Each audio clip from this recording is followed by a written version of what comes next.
Hello. Welcome to Forex Central YouTube channel. Your way to financial freedom. For more information, make sure to check our other videos in this channel. Before you continue, make sure to like, press the subscribe button, and hit the notification bell icon to receive notification updates every time we upload new videos. Claim your Forex trading course tutorial videos for free. Just press like, subscribe, and hit the notification bell.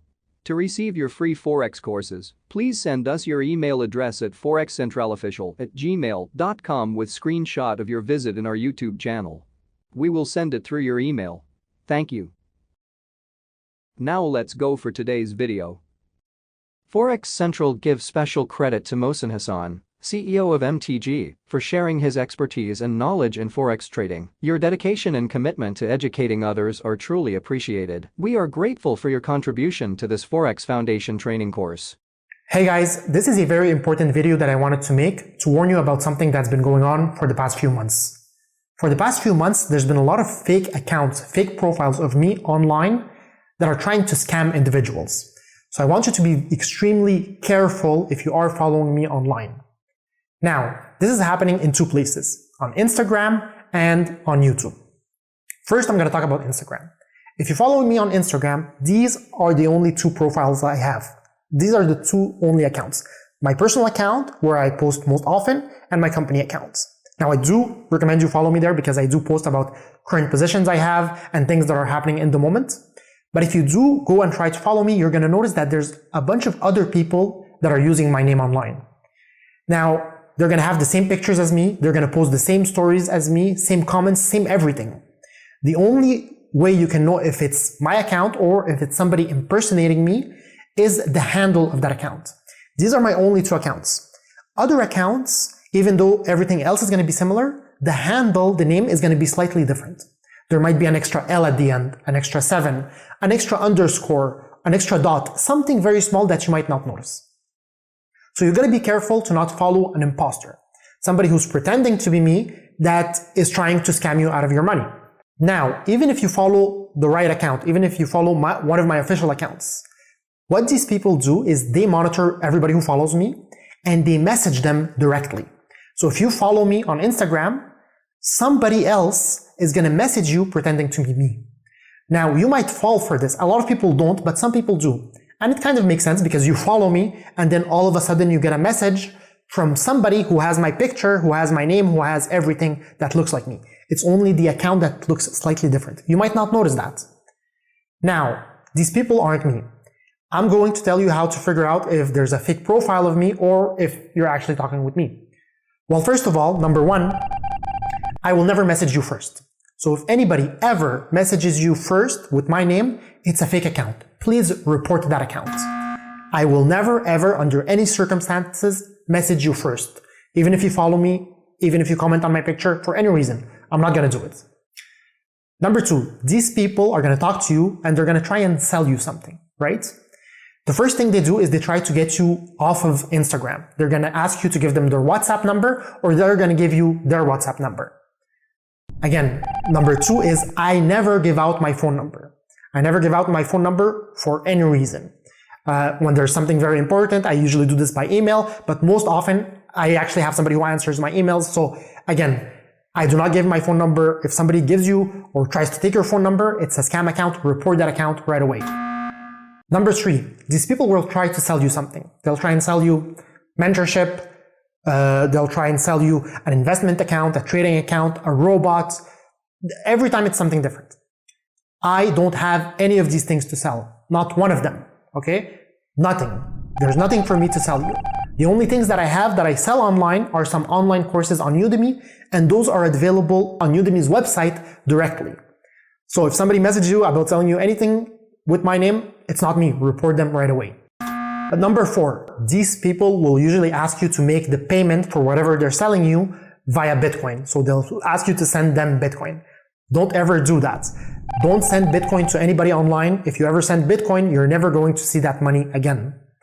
So this is a warning message that I wanted to give you because if you are following me, they're literally messaging every single one of my followers. So just be extremely careful. Again, I don't have anything else to sell other than the things on Udemy, and that's done through Udemy directly. I will never message you first. I'll never ask for your phone number or, ask you for Bitcoin or anything like that. If anybody messages you with my name, please report them right away. Actually, before reporting them, if you want to mess with them for a bit, that would actually be really nice, because maybe if everybody messes with them for a bit and wastes their time, they're going to stop doing that. I don't know, but I wanted to warn you about that. Now, this isn't only happening on Instagram. This is also happening on YouTube. And YouTube, it's very tricky. So if you go on my YouTube channel and you follow me there, in the comment section, what these people will do is they'll create a fake account that looks exactly like our account. And they're going to comment their phone number under different messages. And I can understand people falling for that, because let's say you're watching one of my videos on YouTube. You go down in the comment section and you see a comment with the same picture as our channel picture, with the same name as our channel name, and it posts their phone number, their WhatsApp number. It says, contact me. This isn't us. These people are creating fake YouTube channels, putting the same name and same profile picture, and putting their phone number. So people see that phone number and they think it's us. And I understand you can think it's us because, again, same picture, same name. But that isn't us, and they will try to scam you. So be careful even on YouTube. This isn't something that's been happening just to me. It's happening to a lot of Udemy instructors. It's happening to a lot of YouTubers. Stephen Graham actually made a video about this. I'm going to actually link it here or put it down in the comment section, where he shows how it's happening under his channel. I'm talking about the comment section. What used to be a place for healthy discussion, back and forth banter, and honest criticism has now turned into a playground for scam artists who create a web of fake conversations for the sole purpose of trapping unsuspecting victims who believe that they could earn money using the techniques of insert name here. So this is something that's very widespread. It's happening to everybody, everybody who isn't too popular, a little bit popular, who has a following, who talks about finance or different products. There's people who create fake accounts of that person and try to scam his following. So I want to post this video everywhere. I want to make sure that all my community knows about this and to be very careful, because even though 99% of people don't fall for this, there's that 1% that they just don't notice and it happens to them. So please, guys, be extremely careful. I'm never going to message you first. If somebody messages you with my name, please report them right away. Don't send Bitcoins to anybody online for any reason whatsoever. And I'll see you very soon. So we've talked about the history of money. We've talked about the Forex market, the quotation system. We've talked about terminology, pips, lots, all of that stuff. Now it's time to look at brokers, so you can see which broker you want to open an account with, so we can start playing around with things. So what exactly is a broker? We've talked about that. A broker is going to be the entity that facilitates the execution of your order, right? And what is an order? An order is just your instruction to buy or sell something. So whenever you're going to be buying or selling something, you're going to be sending an order, and there's different order types, which we're going to be looking at later when we look at the platforms. Yeah, that's what your broker's job is to do, is to receive your order and execute it for you. Now, how do you choose a broker? Because there's hundreds and there's too many brokers out there, okay? Well, first of all, what do you want in a broker, okay? Number one thing is you want your broker to be regulated. What that means is you want a broker that has oversight, and the more the regulation is, the better, right? Some brokers are not regulated at all, and they can do some pretty shady stuff, and they can go bust at any time, okay? So you don't want that. Again, you also want transparency. So you want a broker that tells you what's going on. You want alignment of interest. Some brokers are notorious for, bad practices where they give you huge amounts of leverage because they just want you to blow your account as fast as possible for them to make the fees, because they're trading against you, right? They're taking opposite positions. So you want to make sure that your interests are somewhat aligned. Some others, situations, brokers do take the other side of your trade, but they hedge themselves, so they're not really doing that. It's something that's important as well. Low fees, obviously extremely important. Good leverage, obviously important. Now, you don't want 1,000-to-1 leverage. You don't want the max out there, but you want something that's okay leverage for you to do your trading. You want a good platform, also very important. So most brokers actually offer MetaTrader 4 and, the common platform there, which is used, which is the one we're going to be using. But you need that. And then support. Support is very important because if you're having any issue, if you can get good support, that's really helpful. Now, all of that being said, what I'm going to be doing in the next lecture, I'm going to be showing you in the next few lectures, showing you which broker I would recommend. But I'm also going to be giving you a shareable Google Sheet where you can recommend brokers. I can take a look at them to see if they're good or not, and I can add them to the list. I'll talk about that later, because not all brokers are going to work for all countries. Some do not accept different countries, and because of that, this sheet is going to be helpful to you so you can see what other people are using and which one could be best. But I'm talking about that later. So these are the things that you want to look for in a broker. So when we're talking about brokers, you're going to see that there's two types of brokers. There's A-book brokers and there's B-book brokers. So what is an A-book and a B-book? An A-book is the order book that has the major liquidity providers. Okay, so you see all the buyers and sellers from other liquidity providers like the big banks and all of these other providers that you can buy and sell FX from. Okay, when a broker is using this book, so the A book, he is sending your order to be executed with one of those liquidity providers. So it's like the stock market in type of a way. There's orders from other people, there's an order book, and your broker just reroutes your order to buy or sell from one of these other, venues. This is the order book used by ECN brokers, which, this is more recent. We've seen ECN brokers more recent than before. It's a more recent occurrence that we see ECN brokers. And usually what they're going to do is there's going to be this order book. They're going to reroute your order and they're going to charge a commission because of doing that. Exactly in the same way that stockbrokers do. Now, the most common one that you're going to find is going to be B-book brokers, which these ones, their order book is an in-house order book. The buys and sells, they're not getting them from other liquidity provider. They actually generate these orders. So this order book. So when a broker is using this order book, he is taking the other side of your trade, right? Meaning if you're buying, he's selling it to you. He's taking the opposite side. He's betting the opposite direction of what you're betting. Now, for him to make money, he has a spread, right? The difference between the bid and ask, which we talked about. And this is how he makes his money, because you might buy, so he sells to you, but somebody else is simultaneously selling, so he buys from them at a lower price. And he is making the spread, the difference between the bid and ask. This is the order book used by market makers. So this is why we call it market makers, because these brokers are just making a market for this currency. They're buying it from people who want to sell it, and they're selling it right away to people who want to buy it. And they keep buying at the bid and selling at the ask and making money from the spread. Now, some of these brokers will hedge their positions, meaning if everybody is selling USD and then they have too much USD, well, they might go ahead and sell it to one of those liquidity providers, right? To eliminate the risk that actually USD loses in value and then they lose money. So they have risk management techniques, but in the end, they are taking the other side of the trade, which I kind of don't like too much, because that means that, your interests are not aligned. They would want they would want the position to go against what the majority of their client wanted to go.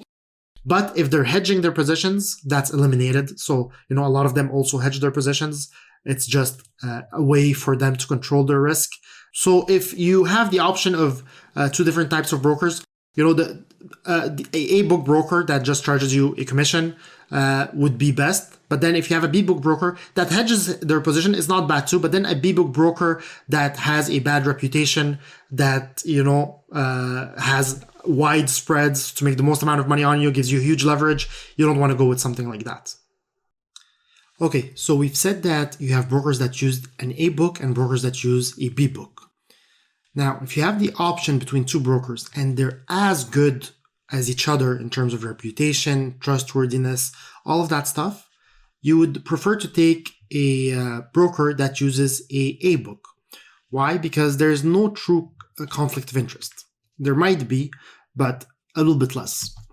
So if you're looking at a broker like IC Markets, okay, this would be a true ECN broker.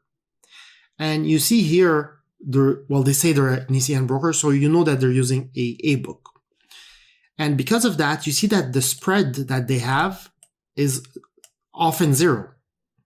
And they have, this is a very high leverage, you shouldn't need as much, but they offer that to you. But their spreads is very small. Now, why is their spread small? Because they're not artificially creating a large spread to make commission. They just don't charge you a spread. They route your orders to, a lot of liquidity providers. So you send your orders, and where there is these orders, there's other orders from banks, HFTs, dark pools, and you can execute against them. And they charge you a small commission. So that's how they make their money, right? Now, I'm going to talk about this broker and the broker I recommend in another lecture, in the next lecture, but this would be an ECN broker. Now, you can have something else, like let's say Owanda, which is not a ECN broker, okay? So they actually have a wider spread. And you see, if I look at USD CAD, so if I want to sell this, I can sell it at 1.33479. But if I want to buy it, I'll have to buy it at 1.33496. So I can, if I buy and I sell right away, I'll be losing a bit of money. And how much would I be losing? 0.00017. So that's 1.7 pips. And you remember that if we're trading one lot, 1 pip would be $10. So 1.7 pips would be $17 on a one lot contract. Okay. Well, which you're not going to be starting to trade by one lot. You're going to be starting to trade at the minimum quantity, which is 0.01. But, you can see that the commission plays a fact. Now, the only difference, you are going to be paying commissions regardless of where you're trading. Okay. The only difference is with a broker like this one that doesn't use a book, the spreads will vary based on the volatility. Because when he's buying from you or selling to you, most often what they're going to do is they're going to hedge their position. They're going to go into other liquidity providers and get that position at a better cost to them. And the difference between what they sold it at to you and what they were able to buy it at is going to be their commission, their profits. The other ECN brokers, they just don't do that process, and they send your orders right away to those liquidity providers. You get the fill, and they just charge you the commission for doing that thing for you. So in the end, it kind of, it's almost the same thing in terms of how much you're going to end up paying. But with these, some brokers, if they're not reputable, they will highly inflate the spread. And what they would want is they would want you to lose, because they actually are taking the opposite side, and they're not always hedging that position. They're not going out and buying it. So that's where there's conflict of interest. So when I'm saying if you have an option, take an ECN broker, not only if it has a really good reputation, because even with ECN brokers, there's a lot of bad practices that they can do. They can send your orders to HFTs that don't actually get you the best price. And by the time you get filled, you get a worse price than you would have gotten with one of these other brokers that has a better reputation. So I would say, being with a broker that's very highly regulated and has a very good reputation is very important. And then if those things are equivalent, then if you have one that's true ECN, that would be slightly better than one like that, but only if, regulation and trustworthiness are on the same page. Now, in the next lecture, I'll say which broker I recommend that you should start using. So with most of my courses, what I do is I create a shareable Google Sheet. Now, the purpose of this sheet is to have resources for the product that you're trading. So for our case, this sheet is for Forex resources. It's going to have a section for brokers, calendars, news providers, charting, and other resources. Now, I've done something similar for stocks. In the beginning, when I start the sheet, there's nothing on it, because this is something that students collaborate together to fill it out. So the way this works is, if you find a broker, or you know of a broker that's not on the list here, you can just, when you open the sheet, it's going to look like this. You can right click and add a comment and tell me, hey Mo, what do you think of the broker, whatever, FXCM, Or you can tell me, I use FXCM and they are great. I think you should add them. Okay. And then comment. And I'm going to get your comment. So this sheet, you can add comments to it. You cannot edit what's already here. You can just comment things in. Now, you're going to see that here for Oanda, I've also added that it works for Canada because I live in Canada, I use it. Now, if you live in Japan and you're able to open with Oanda, just put me a comment here. Say, hey, I use Oanda in Japan. Please add Japan, right? And likewise for IC markets. If you're living in a country and you figure out that it works there, add it. And this way, what happens is on my Google Sheet, my version here that I have, I get your comments. And I can see that, somebody said, hey, I use Oanda in Japan, please add it. I can comment, sure, thank you. I'll reply. I'll resolve this. It'll go away. And I'll add here, Japan. If you're talking to me about FXCM and I check it out and I find that FXCM is a good broker, I'll add FXCM over here and I'll add it and I'll add all the information. So other students can gain from that. And the reason why I do this is because I have students that are from 150 different countries. So I don't usually know which broker which works for which country, which calendars are good for which country. So even here, I might add a section for countries, right? Or whatever. So which other resources works for which country, I wouldn't be able to know for all the countries. So that's why I need your help in filling out some of the resources. So if you find that you use something that's not there that you would like other students to know about, add it in. And as time progresses, this sheet is going to be really filled up. And if I show you the one, let's say that I have for stocks, well, this is the Google Sheet for stocks that I have for my other course. When I started this sheet, there was nothing on it. And if you look now, it's filled up, right? And this is just for US and then Canada. And for this sheet, I have so many countries. And when we started it, there was nothing on it. So this is a very good tool. And the other reason I like it is because you can have this sheet, you can save it, you can send it to your friends.